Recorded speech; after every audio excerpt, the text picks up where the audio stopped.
오늘 밤 36년 만에 찾아온 붉은 달이 한반도를 비춥니다. 하지만 동시에 오키나와 해역에서는 심상치 않은 지진의 전조가 감지되고 있습니다. 안녕하세요. 소박사입니다. 오늘 정월 대보름을 맞아 36년 만에 찾아온 슈퍼블루 블러드 문개기월식 다들 기다리고 계시죠? 1982년 이후 처음 있는 우주쇼입니다. 하지만 정말 안타깝게도 모든 지역에서 이 붉은 달을 보실 수는 없을 것 같습니다. 현재 위성 영상을 보면 한반도를 기준으로 서쪽과 남쪽의 날씨 운명이 엇갈리고 있습니다. 서울과 수도권은 구름 사이로 관측이 가능하겠지만 강원도 영동과 울릉도, 독도는 야속한 구름에 가려져 사실상 관측이 어려울 것으로 보입니다. 달을 보며 가족의 건강을 빌려고 준비하셨던 분들, 그리고 타들어가는 논밭에 비가 오기만을 기다리셨던 농민 여러분, 오늘 영상은 평소보다 조금 더 깊이 있게 준비했습니다. 단순히 비가 온다가 아니라 왜 지금 이 시점에 제주도 남쪽에서 저기압이 발달했는지, 그리고 뉴스에서 짧게 지나간 오키나와 해역 지진이 왜 우리 서귀포와 부산에 잠재적인 쓰나미 위협이 되는지 지리적 데이터를 통해 팩트 체크해드리겠습니다. 먼저 현재 한반도 주변의 기압계를 분석해보겠습니다. 지금 우리나라는 거대한 두 공기덩어리의 싸움터가 되었습니다. 북쪽 시베리아 부근에서는 여전히 영하 20도 이하의 차갑고 건조한 한랭건조 공기가 버티고 있고, 남쪽 해상에서는 봄을 재촉하는 따뜻하고 습한 온난다습 공기가 밀고 올라오고 있습니다. 이 성질이 다른 두 공기가 제주도 남쪽 해상에서 정면으로 충돌했습니다. 마치 뜨거운 프라이팬에 찬물을 부으면 치익 소리가 나며 수증기가 폭발하듯 두 공기의 충돌로 인해 비구름대가 강력하게 발달하고 있습니다. 기상학적으로 봄철에는 제주도 남쪽 해역이 저기압의 고속도로 역할을 합니다. 중국 남부 내륙에서 발생한 저기압이 편서풍이라는 강물 위에 뜬 조각배처럼 제주도 남쪽을 스치며 일본 쪽으로 빠져나가는 길목이기 때문입니다. 이 저기압과 뒤따라오는 이동성 고기압이 교대로 통과하면서 3일에서 4일 간격으로 날씨가 급변하는 것이 이번 주 날씨의 핵심 특징입니다. 댓글을 보니 비가 추적추적 내리니 막걸리가 생각난다라고 하신 분들이 참 많았습니다. 기상학적으로도 아주 일리가 있는 말씀입니다. 저기압이 다가오면 기압이 낮아지면서 우리 몸의 관절 내부 압력이 상대적으로 높아져 팽창하게 되고, 이로 인해 몸이 찌뿌둥해지면서 혈액순환을 돕는 알코올과 파전 같은 기름진 음식이 당기게 되는 것이죠. 오늘 내리는 이 비, 농민분들께는 정말 귀하고 소중한 비입니다. 그동안 건조특보가 내려질 만큼 대지가 메말라 있었는데 이번 비가 해갈에 큰 도움이 될 것입니다. 그럼 이제 여러분이 가장 궁금해하시는 전국 17개 주요 도시별 상세 예보와 월식 관측 가능성을 짚어보겠습니다. 가장 먼저 서울입니다. 서울은 오늘 최저 영도, 최고 7도를 기록하겠습니다. 비는 오전에 대부분 그치고 오후부터는 구름이 얇아지겠습니다. 완전히 맑은 하늘은 아니지만 구름 사이로 붉은 달이 숨바꼭질하듯 보이는 신비로운 광경을 목격하실 수 있겠습니다. 퇴근길 교통 체증이 예상되니 대중교통을 이용하시는 게 좋겠고, 월식이 시작되는 저녁 8시 48분경에는 잠시 하늘을 올려다보셔도 좋겠습니다. 인천은 최저 영하 1도, 최고 6도입니다. 서해안의 특성상 바닷바람이 서울보다 강하게 불겠습니다. 체감 온도는 영하권으로 떨어질 수 있으니 퇴근길 옷차림을 단단히 하셔야 합니다. 인천 앞바다의 물결이 높아 여객선 운항에 차질이 있을 수 있으니 섬 지역 오가시는 분들은 반드시 운항 정보를 확인하시기 바랍니다. 수원은 최저 영하 2도, 최고 7도입니다. 경기 남부 지역은 비가 그친 뒤 도로에 습기가 남아 밤사이 살얼음, 즉 블랙 아이스가 생길 가능성이 매우 높습니다. 특히 고가도로나 교량 위를 지나시는 운전자분들은 평소보다 속도를 20% 이상 줄이시기 바랍니다. 춘천은 최저 영하 4도, 최고 6도입니다.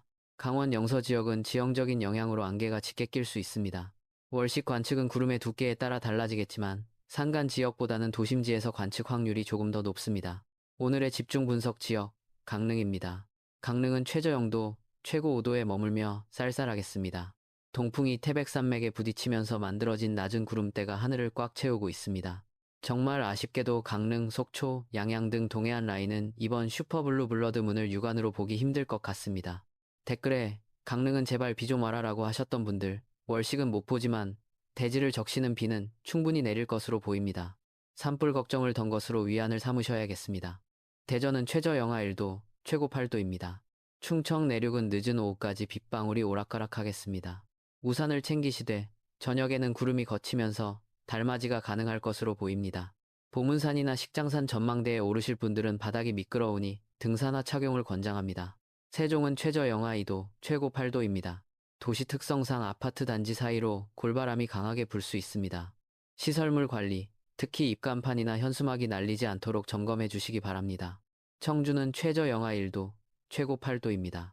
이번 비로 미세먼지가 씻겨 내려가 공기는 상쾌하겠습니다. 저녁 식사 후 가벼운 산책을 하며 달 구경하기에 나쁘지 않은 조건입니다. 전주는 최저 0도, 최고 9도까지 오르겠습니다. 남부지방으로 갈수록 기온이 조금 더 높습니다. 한옥마을 등 관광지에 계신 분들은 처마 밑에서 떨어지는 빗물의 운치를 느끼실 수 있겠습니다. 비가 그친 직후라 기온이 뚝 떨어질 수 있으니 보온에 각별히 신경 쓰시기 바랍니다. 광주는 최저 1도, 최고 10도로 포근하겠습니다. 봄비가 대지를 촉촉하게 적시며 텃밭이나 주말 농장 준비하시는 분들에게는 최적의 타이밍입니다.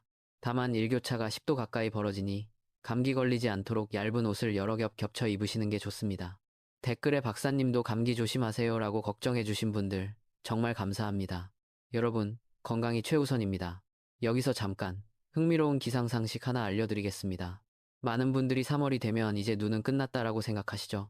하지만 댓글에 어떤 분이 아직 한 발 남았다라고 영화 대사처럼 남겨주셨는데 소름 돋게 정확한 지적입니다. 지상에는 봄꽃이 필요하지만 상공 OKM 위에는 여전히 영하 30도의 혹한이 머물고 있습니다. 이 찬 공기가 남쪽의 따뜻한 공기와 만나면 대기가 위아래로 뒤섞이며 4월까지도 기습적인 폭설이 내릴 수 있습니다. 실제로 과거 기록을 보면 4월 초에 강원도 산간에 대설주의보가 내려진 적이 많습니다. 아직 겨울옷 정리를 끝내지 마시고 패딩 하나쯤은 남겨두시는 지혜가 필요합니다. 계속해서 남부지방 보겠습니다. 목포는 최저 2도, 최고 9도입니다. 해상 날씨가 좋지 않습니다. 서해 남부 먼바다에는 풍랑주의보가 내려질 가능성이 있습니다. 어업에 종사하시는 분들은 조업을 자제하시고 안전한 항구로 대피하시기 바랍니다. 대구는 최저 0도, 최고 10도입니다. 분지지형 특성상 낮 기온이 꽤 오르겠지만 해가 지면 기온이 급격히 떨어집니다. 대구 시민 여러분, 앞산이나 팔공산에서 월식을 보실 계획이라면 핫팩을 꼭 챙기시기 바랍니다. 부산은 최저 4도, 최고 11도로 전국에서 가장 포근합니다. 하지만 안심할 수 없는 것이 해수면 높이입니다. 달이 지구와 가까워지는 슈퍼문 시기에는 인력 당기는 힘이 강해져 바닷물 수위가 평소보다 높아집니다. 해운대나 광안리 등 해안가 저지대에서는 만조시 침수 피해가 없도록 주의하셔야겠습니다. 울산은 최저 2도, 최고 10도입니다. 산업단지가 많은 울산은 비가 내릴 때 도로 노면이 다른 지역보다 더 미끄러울 수 있습니다. 기름과 빗물이 섞여 형성되는 막, 즉 수막 현상에 특히 유의하셔야 합니다. 창원은 최저 2도, 최고 9도입니다. 창원대로 등 주요 도로의 가로수 낙엽이 배수로를 막고 있지 않은지 확인이 필요합니다. 적은 비라도 배수가 안 되면 도로가 침수될 수 있습니다. 제주도는 최저 7도, 최고 12도입니다. 저기압의 중심이 바로 제주도 남쪽 해상을 통과합니다. 가장 많은 비와 가장 강한 바람이 예상되는 곳입니다. 제주 산간에는 80mm 이상의 많은 비가 올 수 있습니다. 오늘 밤만큼은 야간 외출을 삼가시고 집안에서 가족들과 안전하게 보내시는 것을 추천합니다. 마지막으로 울릉도와 독도입니다. 강릉과 마찬가지로 동해에 습한 공기가 유입되면서 짙은 구름과 안개에 갇혀 있습니다. 파도가 방파제를 넘을 수 있으니 해안도로 운행은 피하시는 게 좋겠습니다. 독도 경비대원 여러분도 안전에 유의하시기 바랍니다. 이제 날씨를 넘어 우리의 안전과 직결된 중요한 이야기를 해보려 합니다. 아까 오프닝에서 언급했던 오키나와 지진과 쓰나미의 위협에 대해 구체적으로 설명해 드리겠습니다. 왜 하필 오키나와일까요? 지도를 머릿속에 그려보십시오. 일본 본토에서 지진이 나면 일본 열도가 방파제 역할을 하여 동해안으로 오는 쓰나미의 에너지를 어느 정도 막아줍니다. 하지만 오키나와 미야코지마 해역, 즉 류큐 해구 쪽은 상황이 완전히 다릅니다. 이곳에서 우리 남해안과 제주도 사이에는 쓰나미를 막아줄 아무런 장애물이 없습니다. 바다가 고속도로처럼 뻥 뚫려 있다는 뜻입니다. 만약 이 지역에서 규모 7 이상의 수직 단층형 지진이 발생한다면 발생한 쓰나미는 아무런 저항 없이 에너지를 보존한 채 곧장 제주도와 남해안을 강타하게 됩니다. 과거 사례를 시뮬레이션해보면 지진 발생 후 불과 1~2시간 만에 제주도에 도달할 수 있습니다. 대피할 시간이 턱없이 부족하다는 의미입니다. 지금 오키나와 인근에서 군발 지진작은 지진이 계속되는 현상이 관측되고 있습니다. 이것이 대지진의 전조라고 단정할 수는 없지만 가능성을 배제할 수도 없습니다. 남해안과 제주도 주민 여러분은 지진 해일 대피소 위치를 미리 확인해 두시는 것이 만에 하나 있을지 모를 재난에서 나와 가족을 지키는 가장 확실한 보험이 될 것입니다. 오늘의 날씨를 바탕으로 생활에 필요한 실질적인 조언을 정리해 드리겠습니다. 첫째, 모든 분들께 해당됩니다. 오늘 퇴근길까지는 우산을 꼭 챙기십시오. 비가 그쳤더라도 밤늦게 다시 흙 뿌리는 곳이 있겠습니다. 둘째, 운전자분들입니다. 비가 그친 후 기온이 영하로 떨어지는 새벽 시간이 가장 위험합니다. 눈에 보이지 않는 살얼음이 도로 곳곳에 숨어 있습니다. 내가 가는 이 길이 얼어있다라고 가정하고 운전하십시오. 셋째, 농민 여러분입니다. 이번 비는 정말 약비입니다. 밭작물 파종을 준비하고 계시다면 이번 비가 그친 직후가 토양 수분이 가장 적절할 것입니다. 서둘러 준비하시되 일교차에 건강 상하지 않도록 유의하십시오. 넷째, 천문 현상을 기대하시는 분들입니다. 오늘 밤 달은 평소보다 14% 크고 30% 더 밝습니다. 하지만 지구 그림자에 가려지며 붉게 변하는 블러드문 현상은 빛이 약합니다. 주변에 가로등 불빛이 없는 어두운 곳을 찾아야 더 선명하게 보실 수 있습니다. 마지막으로 제가 꼭 드리고